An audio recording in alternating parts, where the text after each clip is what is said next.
Happy Monday, everyone. Good morning, good afternoon, or good evening, wherever you are watching me from around the world. Thank you for joining me for this week's conversation.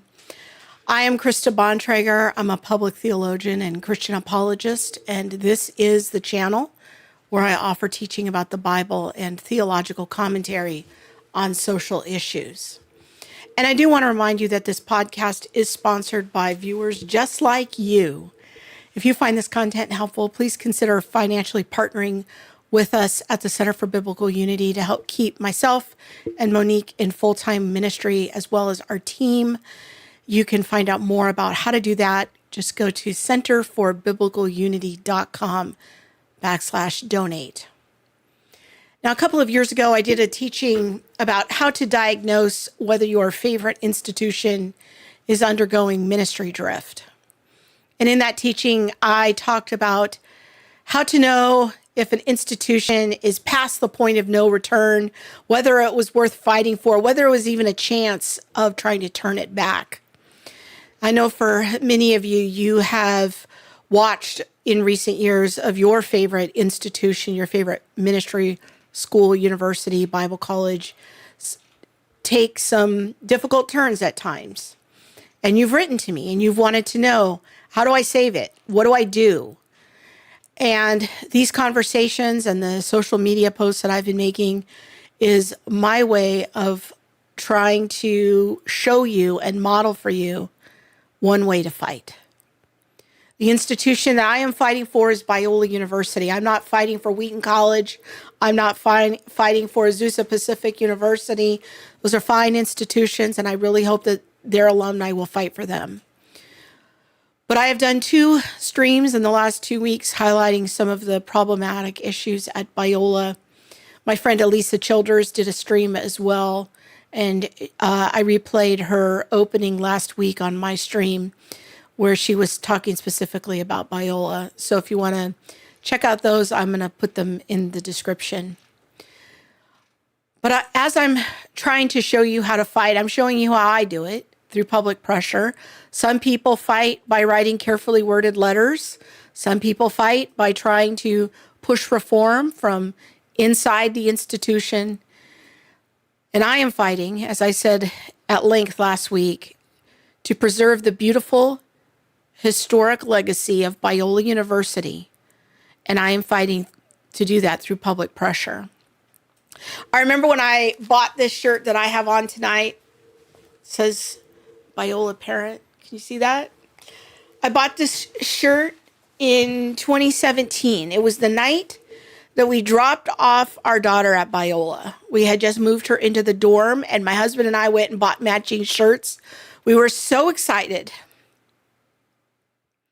We had saved all the years of our children's childhood to be able to send them to Biola. We had our last dinner together as a family, and we sat through President Corey's little speech and prayer, and we said goodbye. It was a sad night because you just know that your family's never going to be the same after that. I felt so proud and excited for Emily to have the same opportunities that my husband and I had all those many years ago. It reminded me of being a young woman.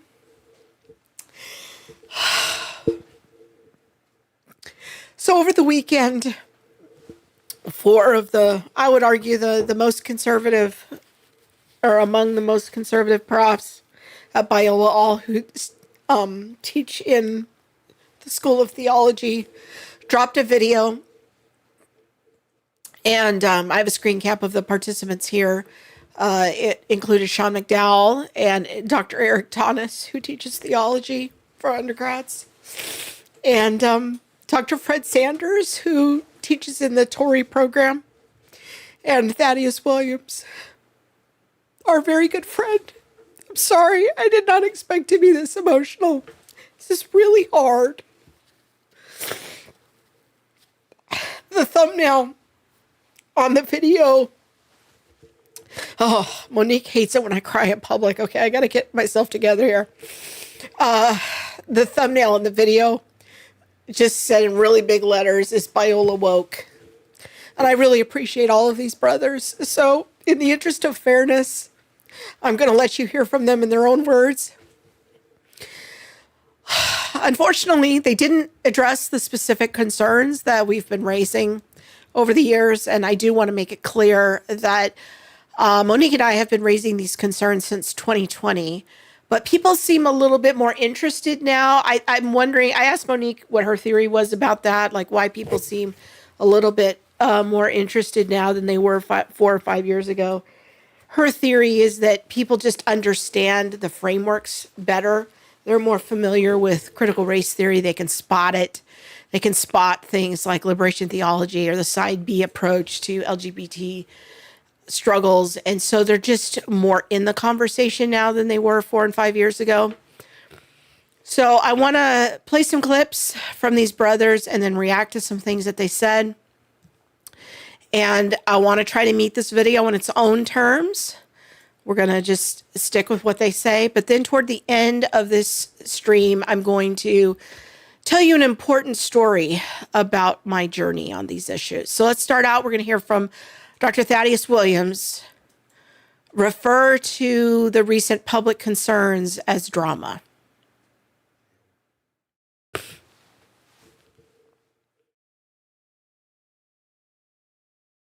We're doing this video because if you've paid any attention to the interwebs in the last 2 weeks, you've seen a whole lot of drama surrounding my alma mater, Biola University. And so I thought it'd be good to set the record straight on some things, to be able to have an open conversation for you to be able to see some Biola professors' faces as we think out loud together about some of the stuff that's been going on at our university. So to kick off, I want to walk us through, first off, what is our connection to the university? Obviously, we all work there. We're faculty there.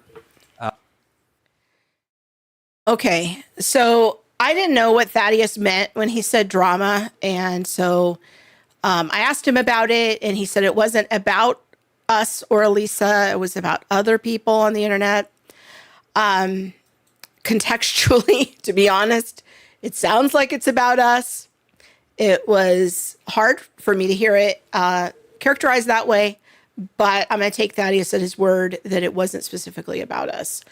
Okay, later, and Bob, this is at about 36, 33 into it. Okay, Fred Sanders makes a kind of, I think, a similar suggestion and about the nature of these concerns. And here's that short clip. Yeah, the internet has made possible a whole lot of low information opinion having. And that's just, you just got to handle that a certain way, right? I mean, you don't have to have an opinion about everything. It's so tempting when you're in embattled times, when a lot of Christian institutions have caved or have compromised or have betrayed a trust that you placed in them. And you know that that's information you actually have. Then you start reading everyone as maybe they'll give some sign, like you're in a poker game with them. Yeah. And, you know, if their eyebrow twitches, that's a tell, and they've gone left. You know, I understand that feeling. I understand why you'd have a higher suspicion rate, but you've just got to partition zones of your mind where you think, here's something I know, here's something I heard, here's something I heard somebody else heard, and you just subtract levels of certainty all the way along the line. Okay. My computer just crashed. So I've got to wait for a second. Okay, there we go. All right. So interesting characterization by Dr. Sanders there of blaming the internet as cultivating low information having or opinion having people. And again, Thaddeus said that comment was not directly about us or Alisa. Still kind of a rough comment. Not sure who Dr. Sanders is talking about here. But for me, the combined effort or effect of these two comments felt a bit dismissive of the concerns, even if they weren't directly directed toward us. Still, it did come across, I think, and this was reflected in the comments on YouTube under the video, that it just seemed a little bit dismissive, like these aren't real concerns. But we'll just press on from there in good faith that these were not personal to us. Now, whenever we post about Biola, the number one question we get is, what does Sean McDowell have to say about all of this? And so here we're going to hear what Sean McDowell has to say. Here he is talking about the things he loves the most about Biola. So, Sean, what encourages you about the future of the university, where it's headed? Well, you know this as well as anybody. I'm guessing it was about 7 years ago. We got contacted through you first from the board all the way down. Yeah. Said we want part of the 30 units that Fred and Erik were talking about, a class that deals with three things: evangelism and apologetics, and then the tough, kind of thorny ethical issues of our day. And we want you, Thad, and me, Sean, to do videos, plan it, and all of our students go through it. Yeah. Number one, that's actually the only undergrad class I teach. All my other classes are in the apologetics graduate program.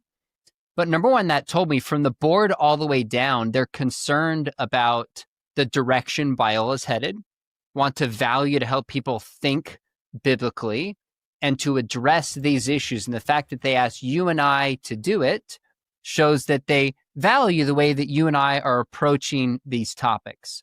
Well, just for clarity's sake for our audience, they asked me. And I sort of, you squeaked by. I sort of. Fair enough. I think I said through you first. I gave you a little bit of credit. That's as far as it goes with you, Dad, just for the record. Yeah. But that was really encouraging to me. That's fun. I teach that every semester with 30, 35 students. And I would echo what Erik said. I mean, I've taught 13 years graduate students.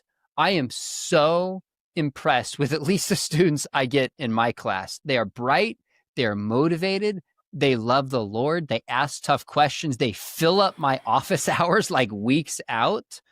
So I think our students are amazing. I'd echo the other stuff that was said. Some of our, in particular, the deans of our schools.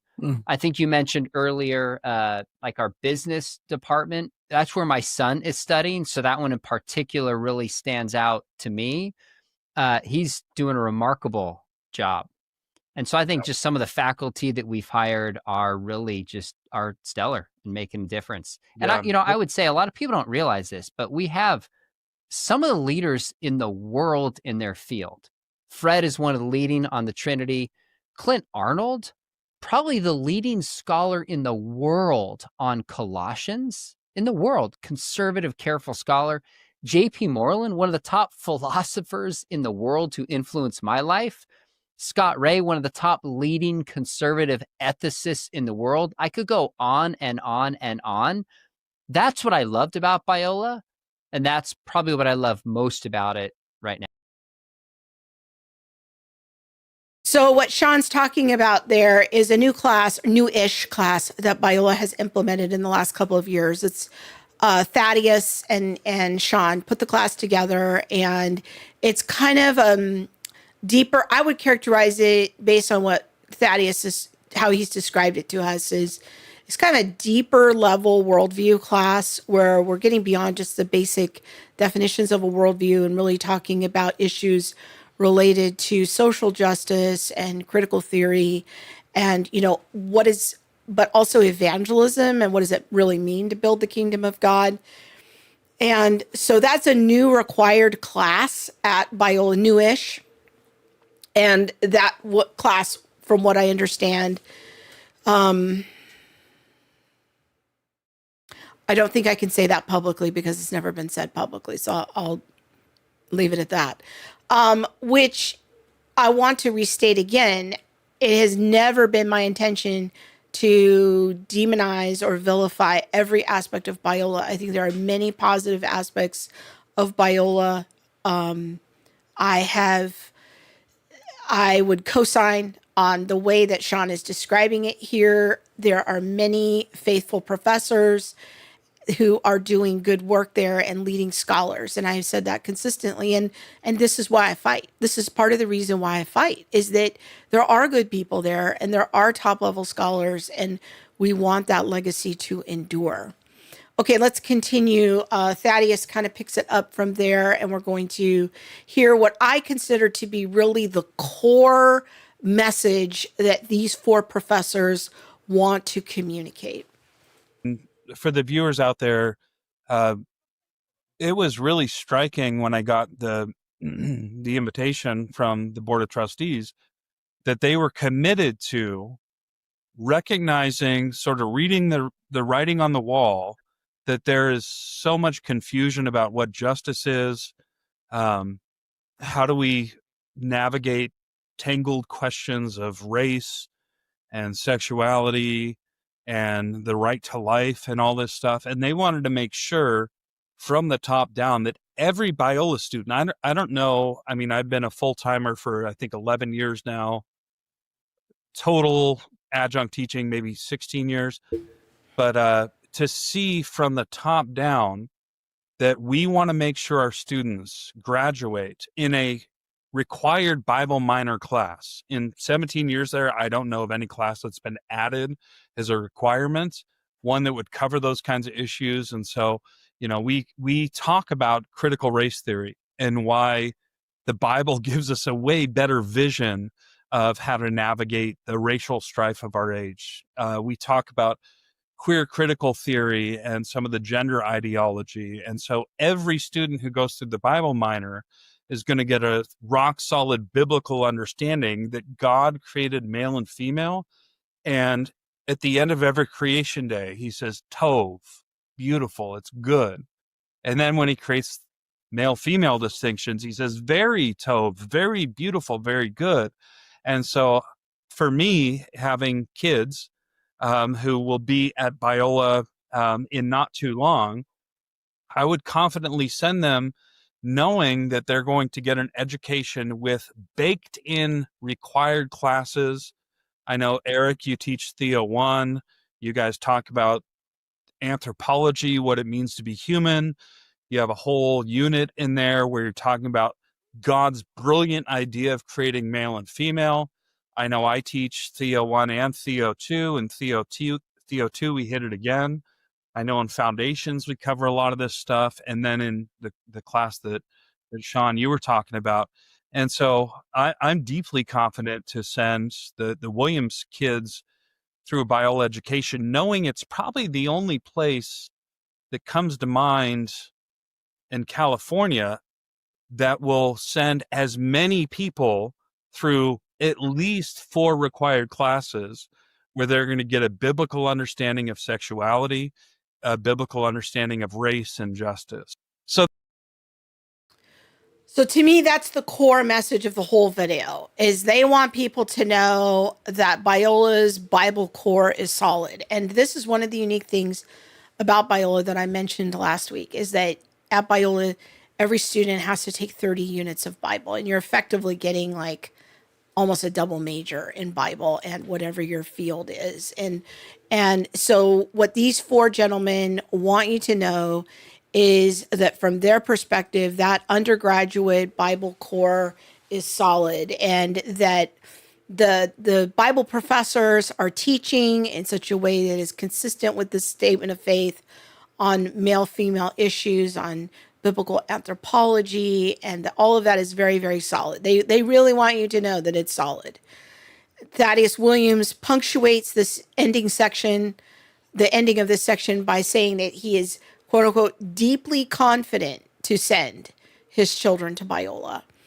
And so all of the professors, kind of co-sign on that. And so they're wanting, by their statement, that they would send their kids to Biola, that should alleviate some of the concerns or about the drama, the internet drama, that have been raised. Now, again, I want to give Thaddeus every benefit of the doubt that, that's not a specific statement about us, but it does seem like the core concern of the video is to alleviate parental concern and to, I don't want to use the word dismiss, it might be too harsh of a word, but to put aside, that maybe what I'm saying and what Alisa is saying is overblown. That's kind of the gist of it that I got from watching the video. Sean McDowell picks it up a little while later, where he kind of describes what he sees as where Biola is positioned in the broader stream of Protestant Christianity. Here's that. Right of center. Oh, you have to theologically a few seconds. Yeah. Biola, we are right of center, theologically solid on all of the essentials, but you're going to have faculty differ a little bit and debate. Back to what Erik said before, we're going to teach you how to think. We're going to have you read stuff that makes you uncomfortable. We're going to stretch you, and I want my students to get stretched in that way. And then the third thing I said is that I wouldn't send my kid to Biola to study sociology. I wouldn't. I think it's center left. And I say that because I think people are listening to what I have to say. And that's how I feel. If my kid wanted to study sociology, I wouldn't send him to Biola to do it. That's the only discipline I'm aware of that I feel that way. So I got to be honest with you. Okay. So first, Sean characterizes Biola as being right of center theologically. And this is a quote from him, right of center theologically and solid on all of the essentials. So again, there's a reinforcement of the messaging that Biola is solid, it's biblically solid, it's solid all the way around. However, if you want something that's even to the right of Biola, that would be Master's College, like if you want a school that advocates for young earth creationism. I thought the characterization of Biola being right of center is an interesting one. I think I kind of agree with that. And I think while I'm not a young earth creationist, I do think I'm a little bit right to the right of Biola. I thought that was an interesting way of characterizing it.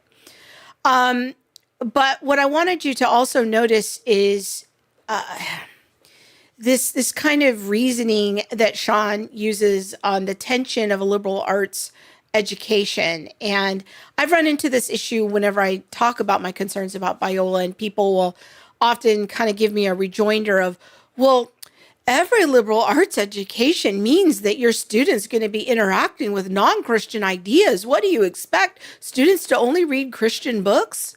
No, that's not what I'm saying. That is a complete straw man of my position. I am all for students reading critical theory. I am here for it. Just as I am here for students in the apologetics program reading books by atheist authors like Richard Dawkins. We should be reading the books. But just as we wouldn't turn a young 18, 19, 20-year-old over to Richard Dawkins without an appropriate worldview framework and discussion, neither do I think we should turn readings of critical theory over to young impressionable students without the same type of context setting and framework. This is my problem. My problem is not that I want to so shelter my child that they never read critical theory. That's not my position. I actually want more critical theory in a way. I want them to read the primary sources. I think it might do good for some students to have to interact with Kendi's book, How to Be an Anti-Racist. That might be a useful exercise. Monique is going through the student version of that book right now with a young group of students in high school. But my problem is that the critical theory, more often than not, and I hope it's okay. I didn't ask my daughter for permission to say this ahead of time, but I think it'll be okay with her. That when she was a student at Biola, she was taught critical theory from the assumption that it was true, that it was the operating theory from which she ought to read and understand literature. That it was perfectly acceptable to reinterpret Moby Dick through a feminist lens. That is an entirely different project than what Sean is describing. So in my very candid opinion, what he is describing is a red herring. It's not relevant. It's not relevant to my concern. My concern is not that students might be reading non-Christian books. My concern is that professors don't seem to be positioning the books carefully, contextually within a Christian worldview framework and teaching students how to understand and critique these ideas. That is my problem. Okay, let's continue with Sean. Is that I wouldn't send my kid to Biola to study sociology. I wouldn't. I think it's center left. And I say that because I think people are listening to what I have to say. And that's how I feel. If my kid wanted to study sociology, I wouldn't send him to Biola to do it. That's the only discipline I'm aware of that I feel that way. Okay, so, all right, let's talk about this. Because, first of all, I appreciate that Sean is candidly admitting the problems in the sociology department.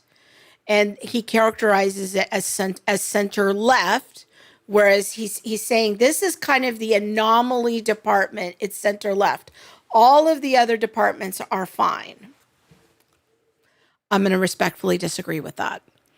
I think that there are other problematic departments. I think that a couple of the problematic departments have already been eliminated, but I think that there are still more problems. But the picture that he wants to paint for parents is that if we could just kind of avoid the sociology department as being center left, then the rest of what's happening at Biola is okay. And I'm going to respectfully disagree with that. I don't think the data bears that out. Now, he might sincerely believe that. I'm not suggesting he's actively lying or deceiving.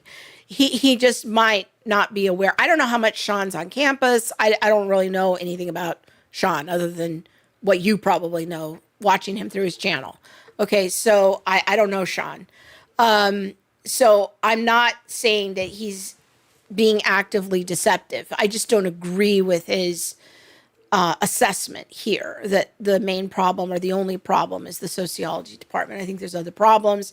I think that we've documented what some of those other problems are in the culture, and I have more to come. Okay, let us continue. Sean and Thad are going to make some comments here about Biola moving in the right direction. In the past decade, and we haven't talked about this, but the four of us and many others in different ways have just been trying to make our contribution from within, seeing Biola continue its historic biblical roots and move in the right direction.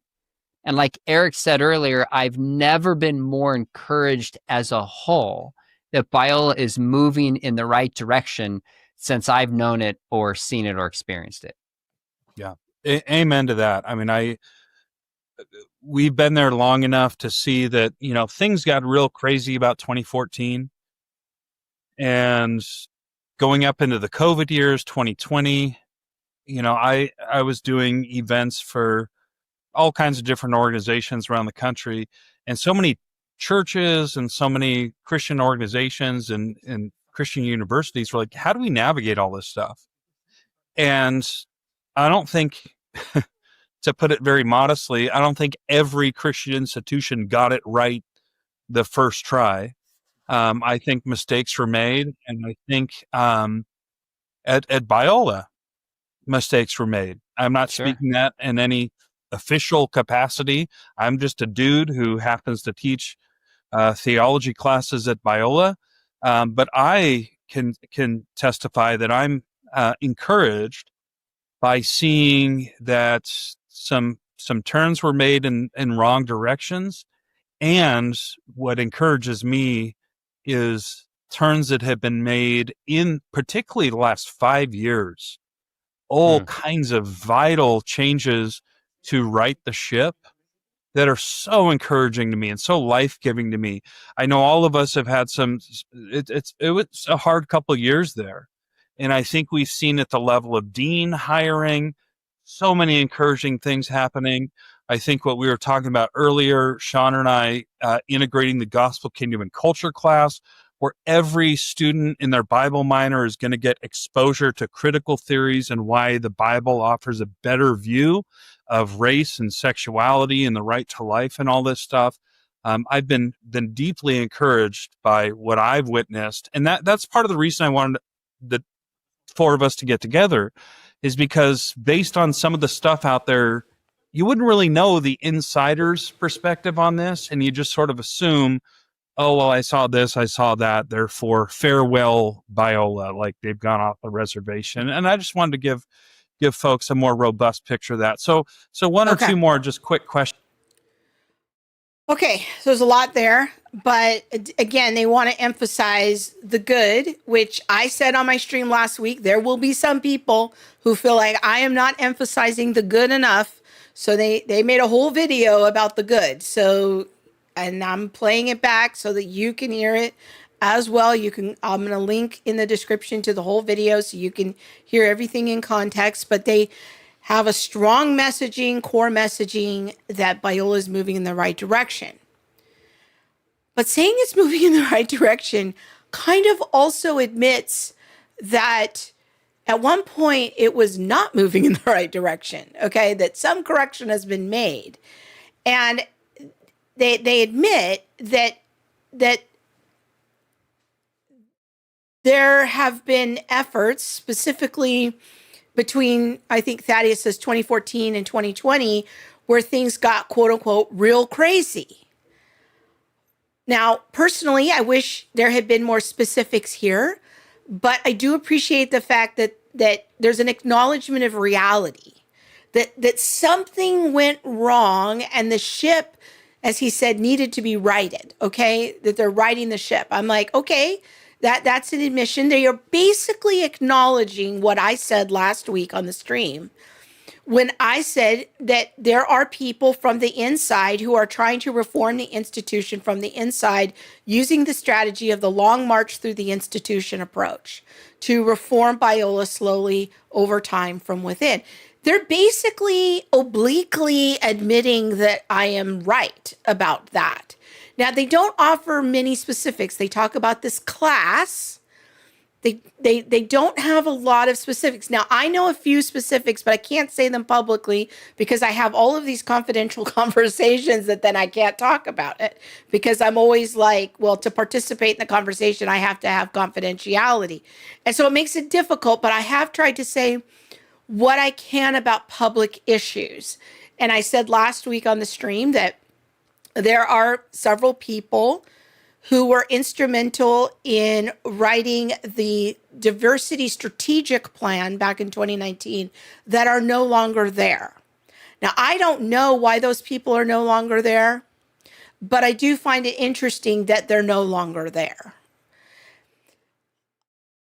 I appreciate hearing staff at Biola admit that there have been problems because quite honestly, the messaging from the administration, not these guys, but the higher ups, their bosses that Monique and I spoke with some years ago in private conversations, the messaging to us was pretty much, it felt like gaslighting. I'm going to be honest. It felt like gaslighting. It was basically, there's nothing to see here. Or if they would admit something, it was like, well, it's just a few bad apples. They would not admit the structural problems, the things that had been embedded in their hiring practices, in their trainings, and that they had a plan in place that was going to be systematically implemented across the entire university based on principles of diversity.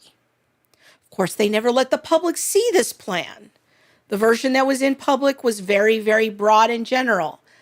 If you are a Biola employee and you have a copy of the plan, the strategic plan from 2019, 2020, you can send it to me at info@centerforbiblicalunity.com. I would sure appreciate it. I would love to know what was in that plan. Okay, there's an important comment that I neglected to make that's on YouTube. And someone said, let's see if I can find it back. If the university is so biblically solid, why would they even allow one department, in this case, the sociology department, to be center left? I think that's a very good question. Why is that department kind of rogue? Okay, I think the most important moment of this conversation happened about 45 minutes into it. Here's Dr. Fred Sanders, sharing what I thought was arguably the most critical insight, the most transparent thing I have heard from a Biola person in public, possibly ever. Here it is. Just to put you on the spot. I've probably been on 25 search committees while I've been here, most of them in my own department, but also in others. And what always is the temptation for a search committee is you get your 5 or 6 people together, you get hundreds of applications, and you're tempted to hire the person who's just slightly to the left of where the faculty consensus is. Like we can put up with that. It's not hard left, it's just a little further over, because that's what the stream of applicants is feeding you in our time. The problem is, as soon as you do that, you've reset the center so that the next time there's a hiring committee, you start from a position slightly to the left. No one's trying to move hard that direction, but it's that incremental change. And so it's every dang hiring committee, you got to hold out until you reconnect, not with the sociology of where you happen to be right now in the pool of people on the committee, but the principles and the fundamentals, and to hire from there. Wow. I really appreciate that very transparent comment by Dr. Sanders. Thank you for saying the quiet part out loud, because this is the drum that I have been beating for 5 years. I even did a whole podcast a few years ago with the former provost of Biola about the hiring practices under his regime and all of the things that they did to screen people for a faithful biblical worldview, not just having a Christian testimony. You can go back and find that. It's with Dr. Miller was his name. And it's a great conversation. And he goes into a lot of detail about hiring well and the importance of hiring well, and how hiring and not asking the right questions in the application process can just be the thing that most quickly gets your institution off path and into drift. I think that Dr. Sanders also somewhat obliquely acknowledges that Biola has hired some left-leaning professors. He doesn't mention specific people or departments, but he's kind of insinuating mistakes have been made, lessons have been learned. Now, I will tell you, one of the private conversations I had back in 2020 was with somebody who is involved in hiring. And I can't tell you his name because, again, this person asked to keep it confidential.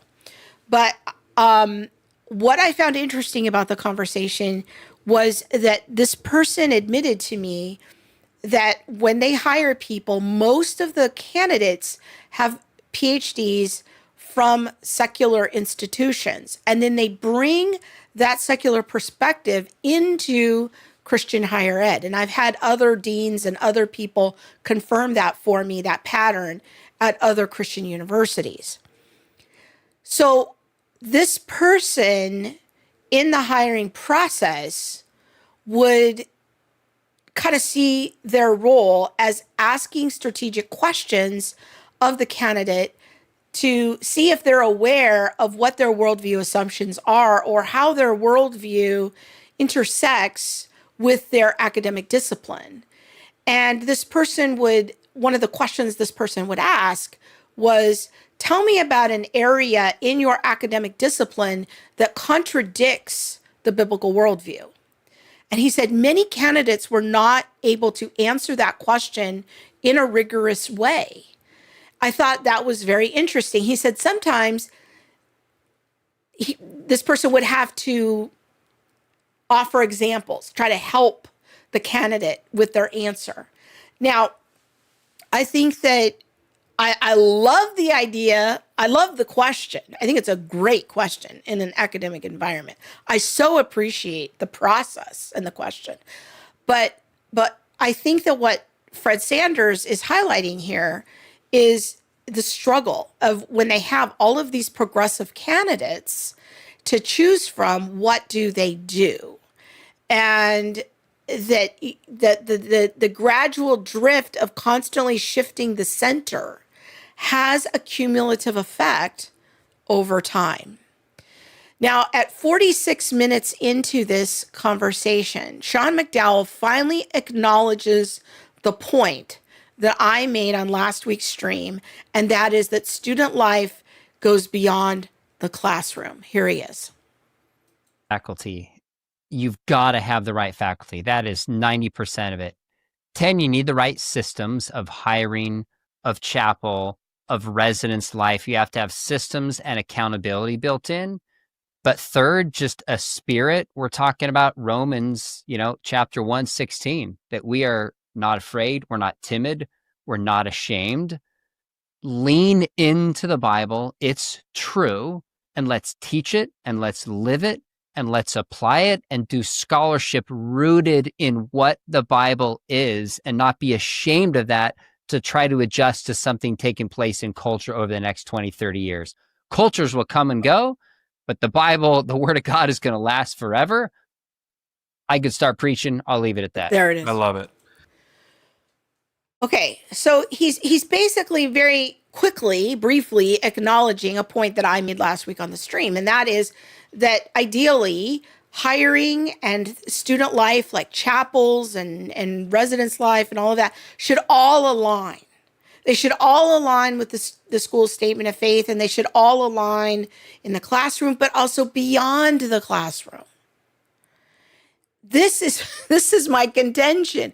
This is my problem. Having 4 brothers who I would consider very conservative, good brothers in the Lord come on a live stream and talk about what's great about Biola, what's good about it, what looks promising for the future, doesn't address, in my humble opinion, the core concerns that I have been trying to lay out and that Alisa laid out in previous conversations. Now, in the description, albeit I can concede that they said, well, we're not trying to answer every objection. I think they probably thought what they were doing was adding balance to the discussion. I think that would be a gracious way of seeing this effort. Now, I'm not convinced that the team really answered the question, is Biola woke? I think they mostly made the case that the Bible department isn't progressive. Although, to be honest, I do have a couple questions about a couple people there, but I'm going to put those aside. But I'm not sure that they really succeeded in making their case for the university as a whole. Now, I will concede they all seem to feel comfortable to send their own children there, and that's a personal decision, and maybe this alleviates your concerns. That's great. God bless you, all of that.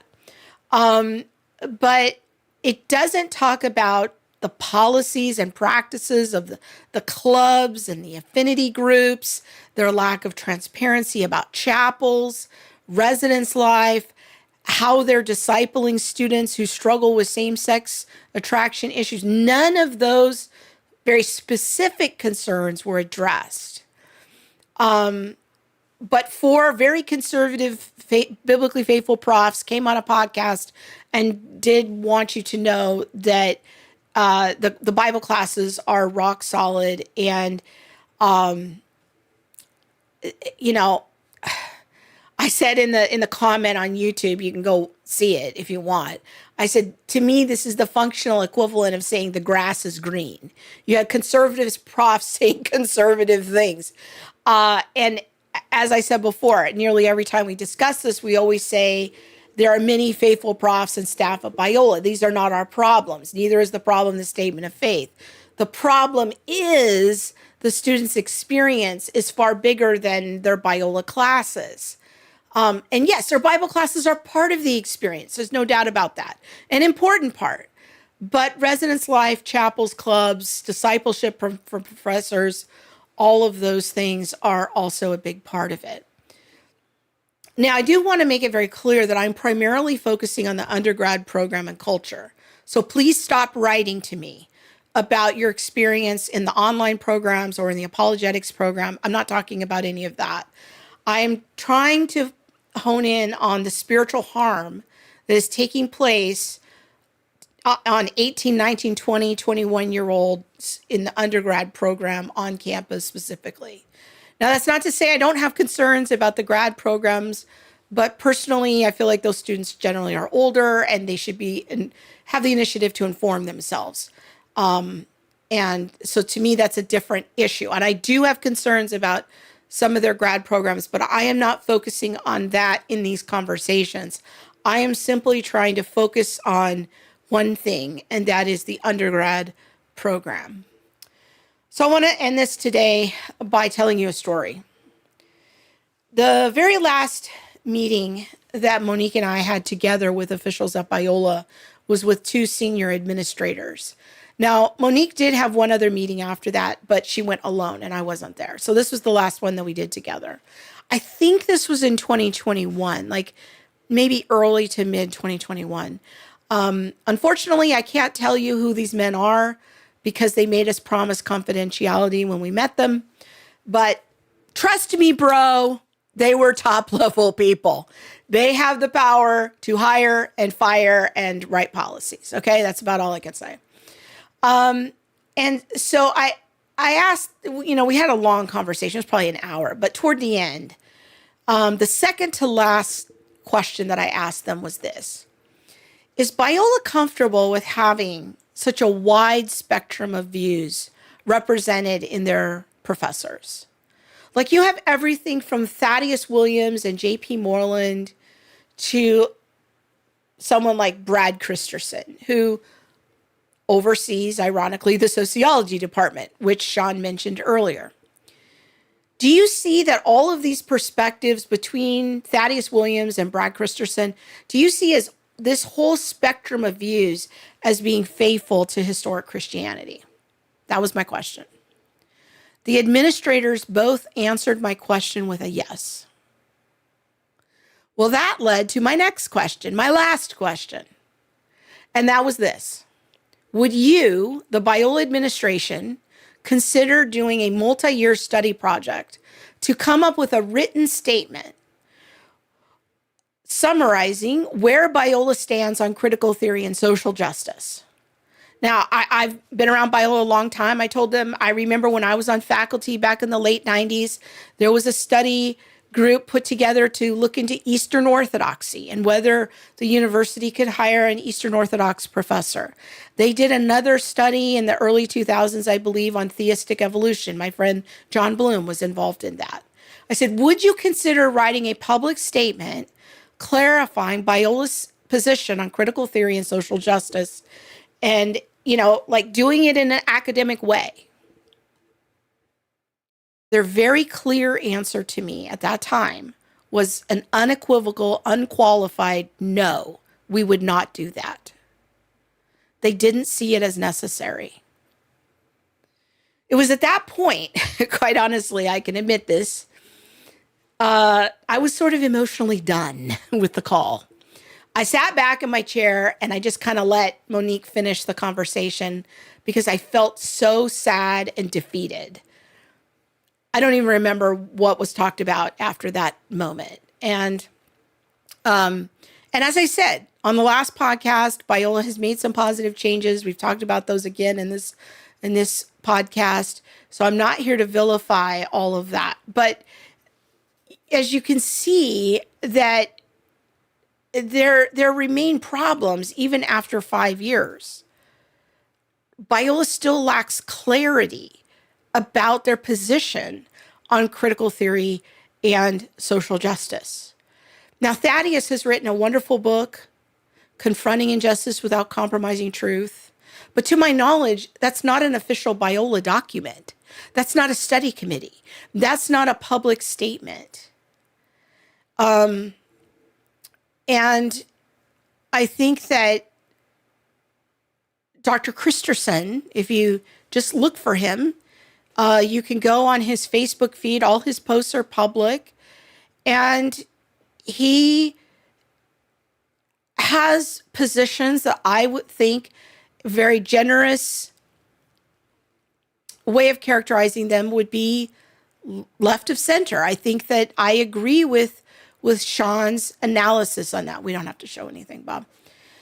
But Christensen has tenure, and this is the part I want to get to, is that at some point in the past, a team of people reviewed his application for tenure.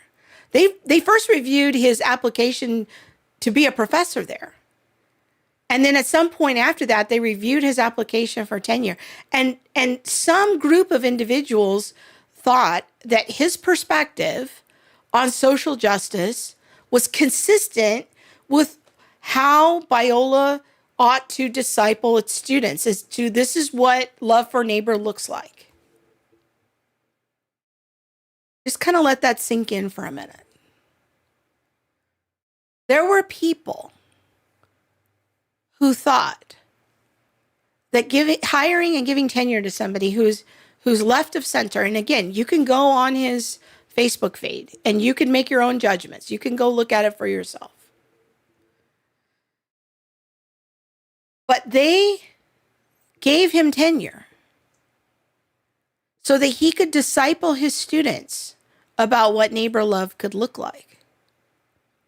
Now, I think if I'm trying to look at this in the most generous way, here's what I would say is that the individuals on that team that hired Dr. Christensen and other people in his left of center stream, and there were a number of them, some have left, some are still there.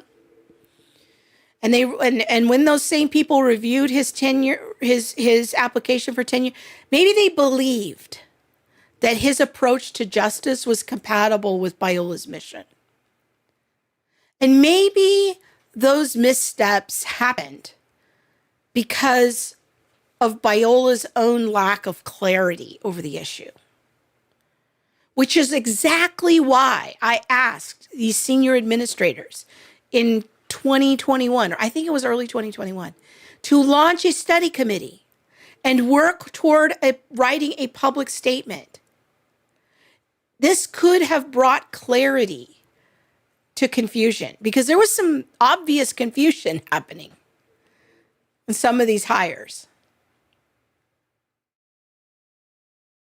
I don't think it's enough just to talk about what's good about Biola. There are certainly some things to celebrate. But we also have to be clear-eyed about the reality when an institution does not have clarity, when there is no written statement about things like critical theory and social justice. Drift easily happens. Now, as a positive counterexample, I'm going to point to my friends at Southern Evangelical Seminary, who in 2020 had the foresight to very quickly get together a public statement that they posted on their website that is still there, to my knowledge. I haven't checked in the last year, but on covering things on race, racism, critical theory, Black Lives Matter, social justice. That was the right and the clear and the courageous thing to do. Biola doesn't have transparency about chapels.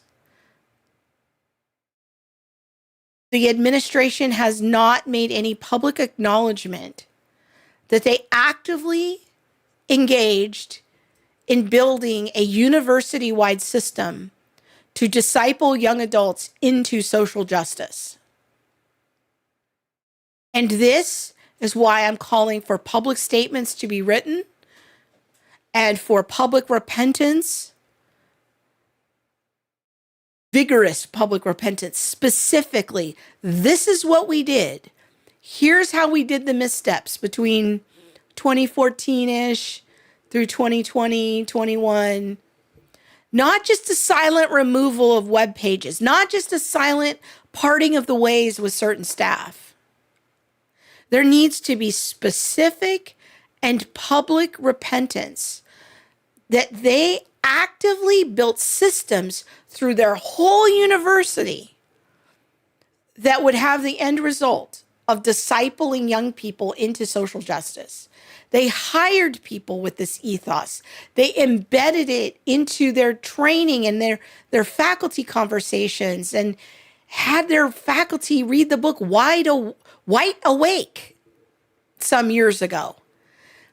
We've got to have, if you want to earn back trust, there has to be some public acknowledgement, more than just having 4 guys on a podcast that say a few seconds of things. There needs to be more specificity about things. There needs to be more transparency moving forward. Okay, I'm going to read a few comments here. Jeff Davis says, just because the world's foremost Colossians expert, who is Dr. Clint Arnold, at Biola, is at Biola, it doesn't automatically mean that expert knows anything about CRT and critical theories. I can't really comment on that. But this is a very relevant comment. All right. Jeff Davis also says, yes, specific and public repentance is required. Thanks for weighing in on that. Let me check the other stream. I think we are good. All right, I think that's it. If you want to know more about Christian universities and, how to pick a good one, that's a question I get a lot. One is go look for my webinar on my Theology Mom channel. It's called How to Vet a Christian College. The other thing is there's a great tool. It's if you just Google, and I'm going to Google it right now, faithful, I think it's Faithful Christian Colleges. I think that's the name of it.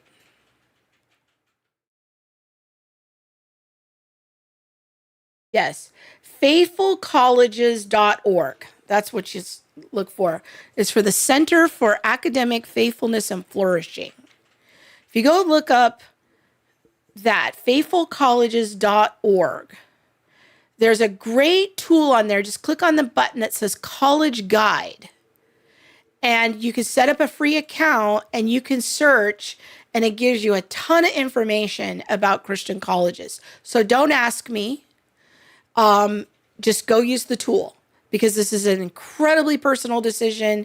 Everyone has their own set of criteria that they want to look for. So just go use the tool. Everything is there that you're going to need to be able to get some really good data on Christian colleges. Okay, friends, that's it. I tried to be fair. I did my best. Go watch the full video if you want to see the clips in context. I've got it in the description below. Please share this out. Thank you for watching. God bless.